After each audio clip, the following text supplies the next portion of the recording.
Hello there, everyone. TheAndrata here, and welcome back to episode 25 of our All the Mods 9 to the Sky Let's Play series. Where today, we're progressing through on Industrial Foregoing, getting ourselves our Dissolution Chamber set up and all automated, and yeah, let's get started.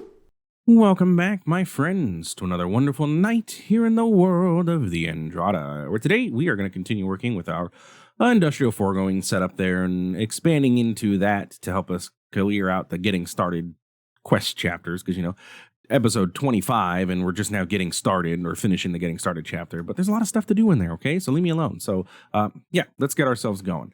So last episode we had left off, we had gotten ourselves a nice little setup over here, automating our golden furnace and our plastic production and our latex processing units and the fluid extractors and all these guys. Underneath here, I said I was going to move my tank, which I did down here, just so that it looks a little cleaner up top. Hide everything underneath, don't look behind the curtain, they say. So we have our fluid tank over here with latex, and then I have a storage bus hooked up to that, so that way we can access our latex in our AE2 system. So if I pop into AE2, you're going to see currently I have it set to show items only. If I change that, we can show fluids only. And since I added latex to the system, I decided to go ahead and add the lava and water into our system as well, with storage buses on those respectively. The lava is just hooked up to this drawer there, or the drawer controllers, because that already had a storage bus linked up to it. And then water is just hooked up to this sink that's over here with a storage bus on it. So we're doing pretty good. And over here we are using, only, let's see, how is this branched out? We are using 17 channels going this way, none this way, 6 this way, and then none over in that direction. So we're doing pretty good. But yeah, so we have access to latex. That was the big thing, was getting access to latex in the system. And I can apparently pick up a bucket of latex by accident, but I can't put it back in for some reason. Do I have this set to extract only? Because if I do, I need to set it to bidirectional. It is extract only, bidirectional. There we go. Now I should be able to put that back in there, and then the bucket can just go back into the system. So yeah, we have latex available to us in our AE2 system, which means that we should now be able to automate crafting utilizing those liquids, which is a big advantage that refined storage at least used to have over AE2, is that it could utilize liquids for crafting.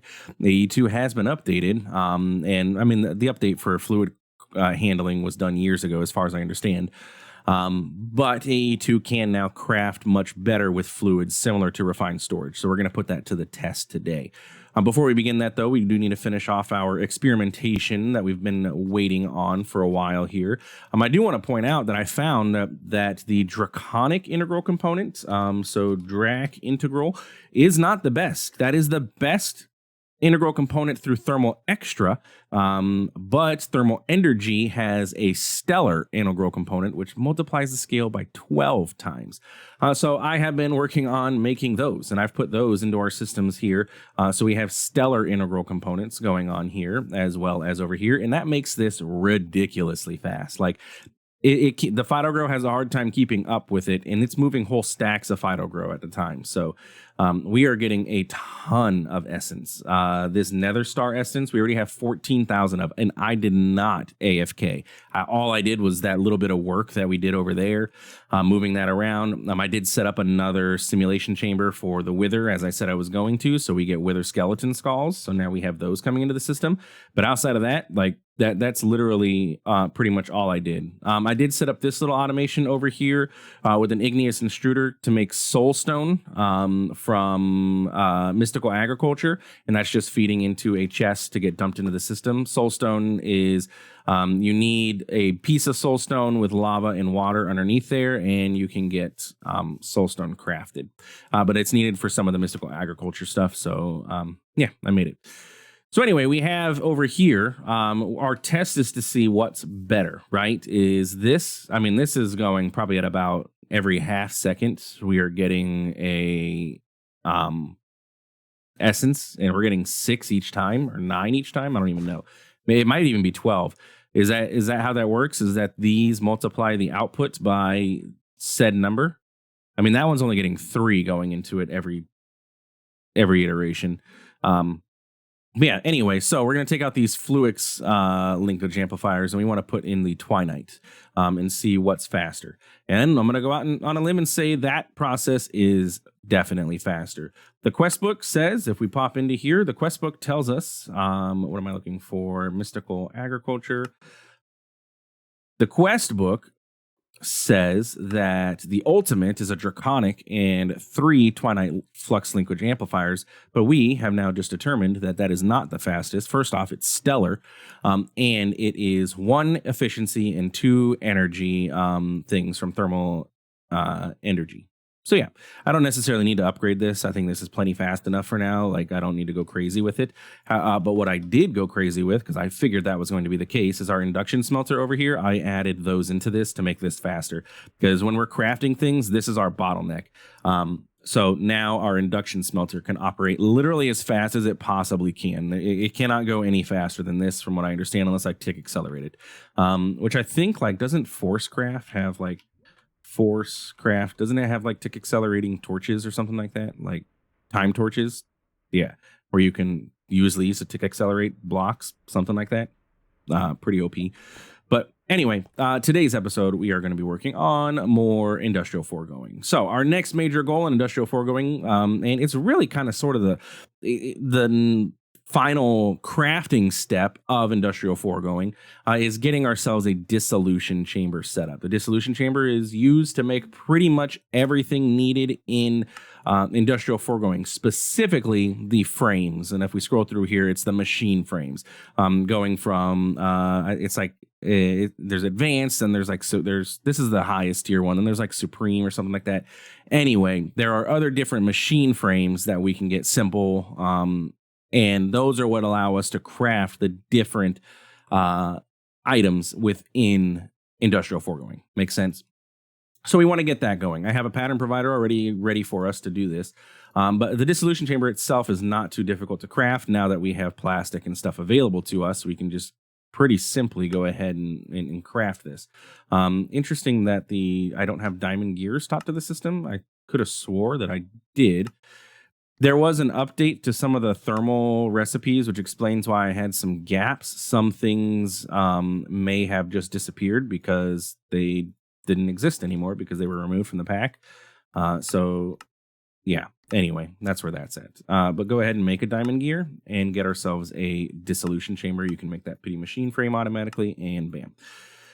Okay, so the dissolution chamber. And the reason that we were so adamant on getting ourselves set up with fluid crafting inside of industrial, or inside of AE2, is for this dissolution chamber. Okay, the dissolution chamber is the reason that I needed to make sure everything was all hunky-dory when it comes to the thing. I'm just trying to think, if I set this up here, it kind of works. I would just need to get AE2 up here to get patterns, but I can just have power pushed into this, and then it kind of makes this all super compact. I mean, I don't need access to the front of this block or anything like that. AE2 just needs to come up and into this for the pattern provider, which we can pretty easily do with the cables. Except for the fact that I'm going to have to do that. There we go. Okay, so if we just do something like, thank you. And then pattern provider is going to go chill out on top of here, and bam. Okay. And then we're going to say, don't connect there, don't connect there. And we have our pattern provider, and it is online. Okay. And then items are going to go out and then in from the pattern provider. I like that. That's pretty simple, which means we just need to go into here, and we just need to say, hey, insert some power into this guy, and we're doing pretty good. Okay, so let's do some configuration. Our dissolution chamber has a bunch of different inputs and outputs, so we want to make sure that we set this up correctly. So our inputs, everything's going to input from the top, so we're going to turn everything else off. We don't want anything else conflicting. It probably won't, but it's always good to just go ahead and make sure you set everything off. At least in my case, I like to. That way I don't have any issues ever with input output getting confused or whatever. So I'm just going to come in here, turn all of this off, and everything's going to be inputting and outputting into that pattern provider on the top. Now, we generally don't have any fluids that we actually craft with this, but we can go ahead and set it up correctly. Now, the advantage of utilizing applied energistics with this is that we don't need more than one dissolution chamber to handle all of our crafting. We can have one dissolution chamber do everything because refined storage is, or I'm sorry, AE2 now is able to put in the exact amount of whatever liquid it is that we need to have inside of our dissolution chamber. And that's where a digital system like AE2 or refined storage comes in handy. Otherwise, you normally have to set up multiple of these because if you look at the dissolution chamber, they require different liquids, right? This is latex. At some point, we need pink slime. We're going to need ether gas. We're going to need, I think some of these require essence if we wanted to make bottles of enchanting. Yeah, so if you want to be able to craft all the things that you need, similar to how we have the metallurgic infusers over there for mechanism, you need multiple dissolution chambers to handle all of them just to make it simple for yourself. You could have a latex dissolution chamber. You could have an ether gas one. You can have a pink slime one. However, digital systems make that so much easier since we can handle all the liquids through AE2 and we can put in the exact amount we need so we don't have to worry about having extra sitting in tanks and stuff. So let's see, what is our first thing that we need to make with our dissolution chamber? And that's probably going to be the fact that we're going to need to make the next tier of machine frames, machine frame. We're also going to want to make all the speed upgrades and all that stuff too.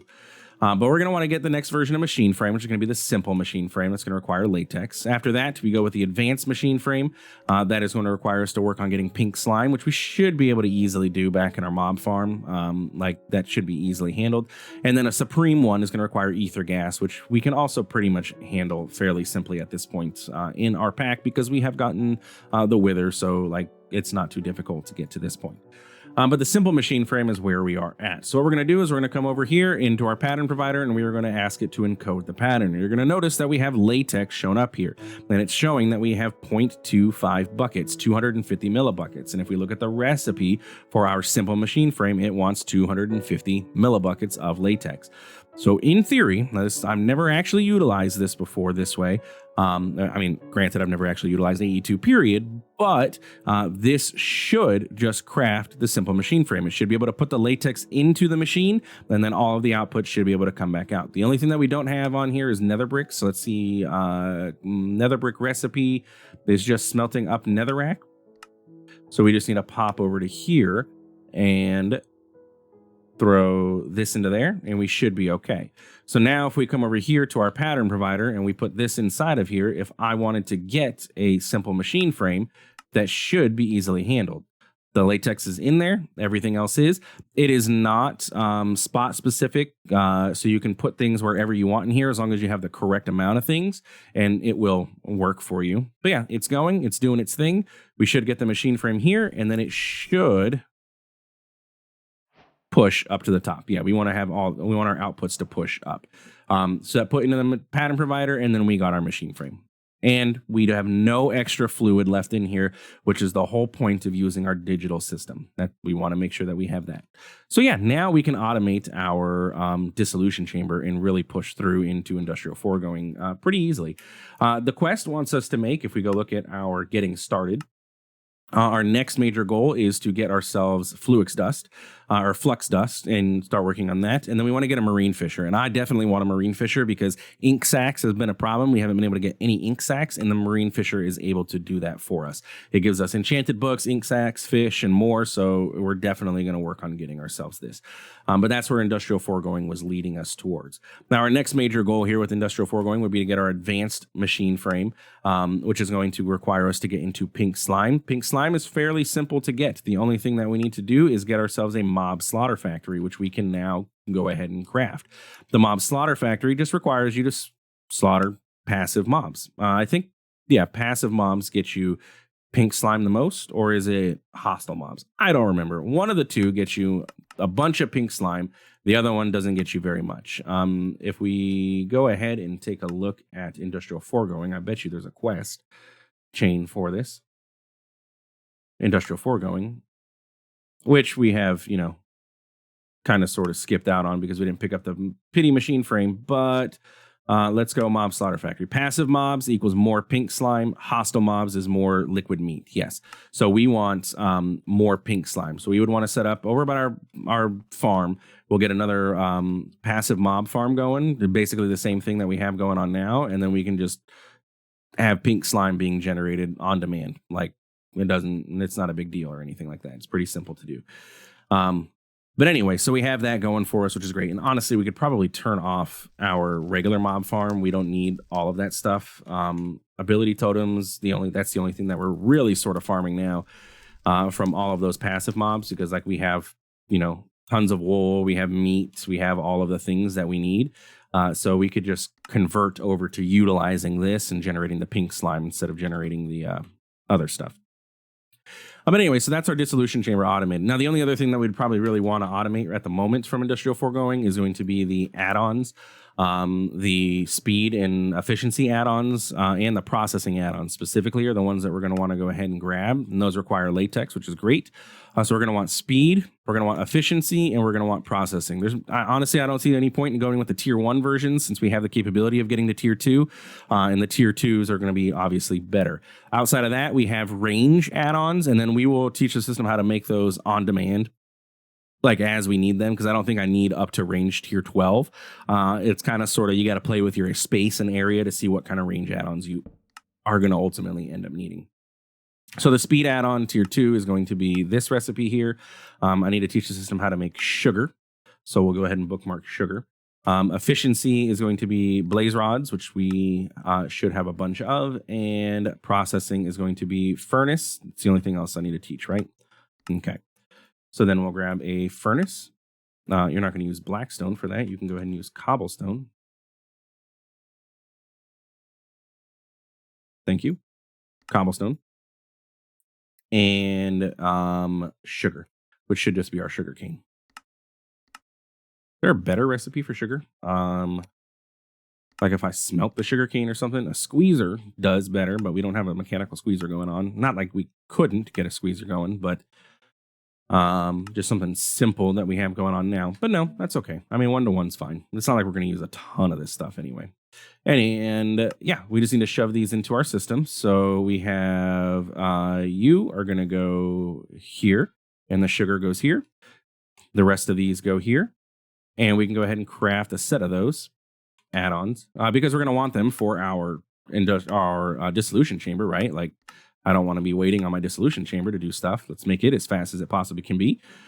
So we'll go ahead and get those. Thank you. And you can go ahead and get installed. That's a speed add-on, which should now speed it up. And then efficiency makes it, it makes the progress less. And then processing, honestly, I don't know. The processing one's new to me. Can I put another add-on in here?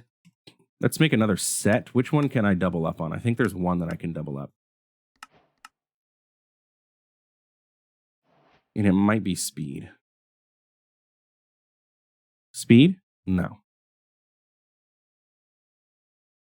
No. Okay, I guess I can't double up on any. Could I put a tier 1 in there and then they stack? I don't think so, though. Okay, well, we have a set of stuff for our next machines. We could even upgrade our latex things with speed upgrades and efficiency and make those even faster. But like, honestly, we're doing pretty decent with all of our latex and our plastic. And since it's just a passive farm, like it just continues going, I don't think it's that big of a deal ultimately. So we have Industrial Foregoing going. We're doing pretty good. So now what I would not want to do is that go away pork chops. What I want to do is get this marine fisher going, which is going to require iron gears. Again, yeah, we had all this stuff taught to the system. I don't know, it got all messed up, but that's okay. And buckets, we're going to need to make a fishing rod, but I don't need to encode fishing rods, I don't think. Like, how often are we going to have fishing rods play into the game? Craft everything you need, and then I will make the fishing rod by hand, and then marine fisher. Okay, why did buckets not? What's going on with buckets here?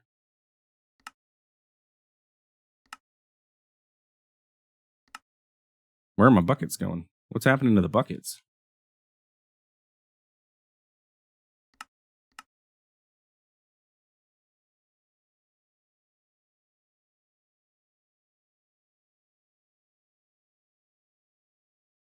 I said 64, didn't I? Why did I only get 53? Where are buckets going? I don't have buckets exporting anywhere, do I? Buckets ended up somewhere, though. So many buckets that we lost 11 of them. I don't know. Where did our extra buckets go?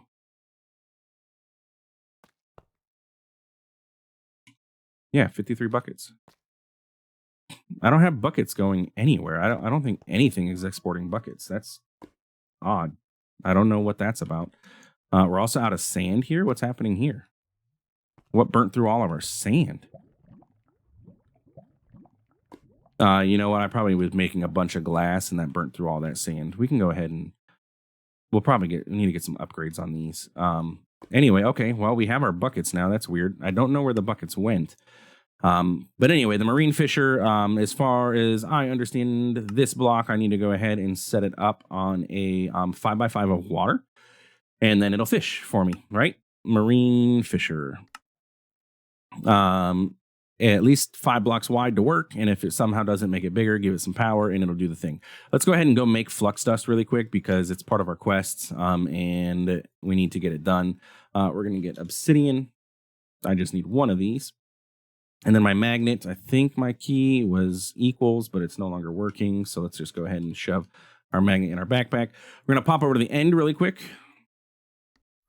because we need bedrock for this to work. So we're going to come over here. And we're going to utilize this bedrock that's here for the moment. And what we're going to do is we're going to take a piece of obsidian and we are going to place it 1 block above our area. Then we can go ahead and I kind of sort of probably should like wall this off so that nothing else can fly out. But we're going to go ahead and get our redstone dust. So we're going to throw it underneath there. And then if I punch it, we should end up getting flux dust. And apparently not all of it converted, but that's okay. Now that we have one or a set of this, we can go ahead and make a flux block. And with the flux block, we can do this craft in the future much better or easier because we don't have to come back over here to the end and do it over here. So we have flux dust put into the system now, and then that should have finished off almost all of the quests except for our ore lasers so we can get all the modium and stuff like that. So I think we're doing pretty decent, doing pretty good here. I do want to get these gold upgrades going for our thing over there. And let's just take a look really quick. It's been a while. Are we doing okay on power? I mean, we're down by 5 million, and I don't know where that 5 million would have came from.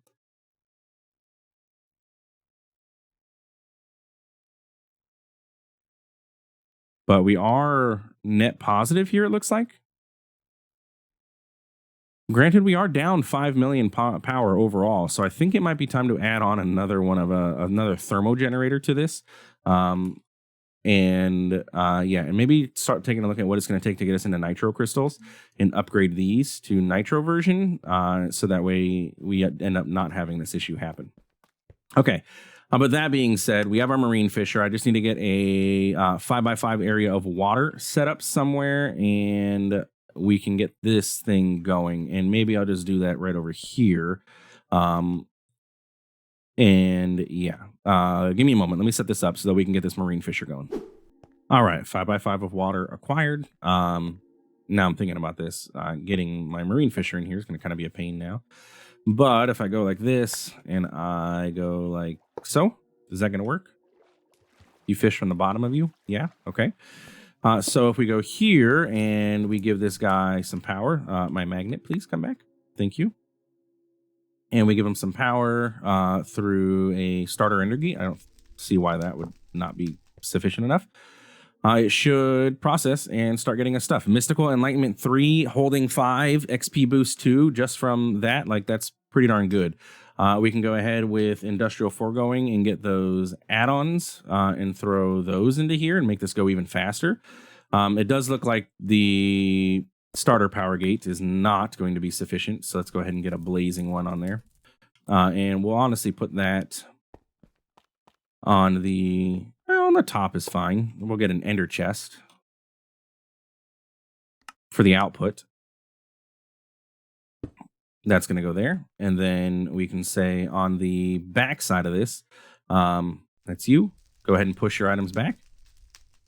Okay, but that's obviously not the back. But anyway, we're getting stuff, right? We're getting all the things.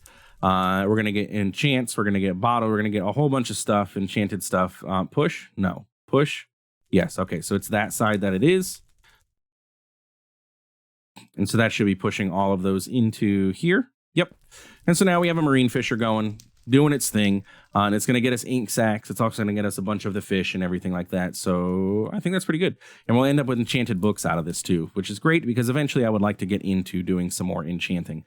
Now this is not pushing fast enough to actually clear this back stuff that we have going on. So I'm going to give it a little bit of a hand and put all this stuff in. But now as things come in, it should be able to maintain. Yes. Or am I going to need to set up a pipe to actually handle this output? So far, it looks okay. I could slow it down by taking out one of these upgrades, but do I necessarily want to do that? No. Okay. But I think that's pretty good for our episode today. We got Industrial Foregoing. We got all the foundations set up. Now we just need to get the pink slime. We need to get the ether gas and stuff going. And then we can basically be done with Industrial Foregoing. And that gives us access to a lot of very powerful machines that Industrial Foregoing has access to it. Their enchanting machines are fantastic. Disenchanting. We're able to strip enchants off of stuff. Like there's a lot of stuff that Industrial Foregoing can do that is super powerful. So I'm excited to be able to get into all of it and get going. So I think next episode maybe we'll work on getting the pink slime, or you know what, I can even I'll probably set that up in between episodes. It's very simple. We just put this down where our mob slaughter or our mob farm is, and then I just turn it on, have the pink slime output to an ender tank. Like it's really not that big of a deal. So we'll do that, and then we can start working on getting into some other things through here, like or lasers. We also need to get into all the modium. Maybe we'll pivot and get into these storage stabilizers. Lots of options. Like we got a lot of stuff. We're not even anywhere near close to being done with this pack, so we have a lot of things that we can still work on. But anyway, if you enjoyed today's episode, please feel free to like, comment, subscribe. I do appreciate it, and it really does help out the channel. Thanks for stopping by. Thanks for watching. We will see you in the next one. Have a good one.